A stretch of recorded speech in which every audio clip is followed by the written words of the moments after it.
बरोबर संध्याकाळचे 7:30 वाजलेत. मी बरोबर गावच्या आमच्या एसीवरती उभा आहे आणि पूर्ण अंधार होतो आहे. या साईडला जर तुम्ही असं बघितलात वरती जरा पाणी तुंबलेलं तुम्हाला भाग दिसेल पूर्ण असं. बरोबर गावच्या बरोबर सेंटरला उभा आहे मी. इथं येणारं पाणी आपल्याला दिसतं आहे, छोटंसं पाणी येतं आहे. ही गटर आहे. हा गाव माझं घर तिकडं आहे आणि अभेद्य अशी याचं झाड तुम्हाला दिसतं का उभं असलेलं माझ्या घरासमोरचं हे झाड आज ही डोलानं जसं दाट आहे तसं आहे उभा. खरोखरच ते हलताना आपल्याला दिसतं बघा जरा तुम्ही समोर गेल्यानंतर दिसतं का ते हे झाड आजही ते डोलानं उभं आहे. संध्याकाळची वेळ आहे, प्रार्थना पण चालू आहे गोविंद पाटलांची. खूपच मस्त असं दृश्य, किती सुंदर माझा गाव होता.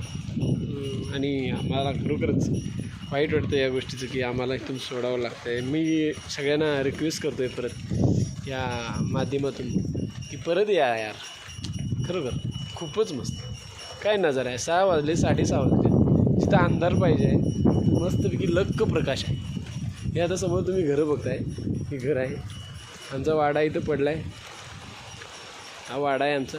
वाडा म्हणजे राजवाडा नाही, गोट्याच्या बैलं जिथं राहतात त्यांना आम्ही वाडा असं म्हणतो आहे. कदाचित जराशी मोठी व्हिडिओ क्लिप होईल. संध्याकाळचं चाललो आहे मी. हे घर आहे माझ्या बहिणीचं. हे बघा खूपच छान अजून आहे असं आहे. इथं आमची कितीतरी वाड्यामध्ये ढोरं होती. आज आम्ही चाललो आहे गाव सोडून चाललो आहे. खूपच अशी स्ट्रक्चर जे गावचं होतं कोणत्या पद्धतीचं होतं. आता माणसं नाही तर निर्मनुष्य. ही मांजरं बिचारी ठेवून गेलेत, त्यांचा काय दोष.